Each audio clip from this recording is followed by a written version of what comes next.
My name is Bernard C. Jack Young, Mayor of the great city of Baltimore. Imagine life without a reliable water supply, sewage, or wastewater treatment. You'll probably agree that access to clean, safe water is a human right? So why don't our elected officials seem to prioritize it? The federal government is investing way less in water services than ever before, thanks in part to the efforts of the private water industry. But water is a public good that relies on public funds. So, many cities across the U.S. are facing significant water woes. Short on dollars and stuck with aging infrastructure, these cities have become vulnerable to corporations that swoop in with promises of new pipes and better services for their residents. All these cities have to do is turn over control of their public water system to a corporation that will run them with little oversight. What could go wrong? A lot, as it turns out. Corporations offer a variety of privatization schemes, promising they'll save city money. But when water is privatized, water bills are often much higher than local government-owned utility rates. Corporations say they'll invest in our system and their service will improve.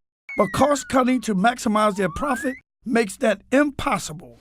Many systems experience frequent main breaks, service disruption, and even the drastic downsizing of workforces, meaning fewer jobs and people to keep things running safely. And those with the least ability to pay, they're hit hardest by water privatization. Higher income communities tend to have better access to services because they can afford rising rates, which only heightens inequality.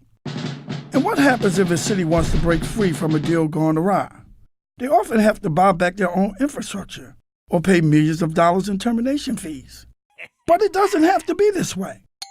Cities across the country are finding innovative new ways to publicly manage their water system so people come first, not profits. Like Philadelphia, where 40% of households were unable to pay their increasing bills.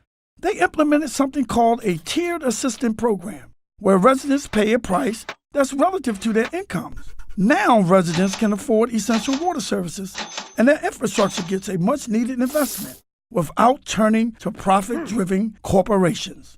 South Bend, Indiana also avoided privatization, despite needing millions in system improvements. They integrated smart sewers that identify leakage areas and better manage the system, saving them $400 million, enough to keep public control.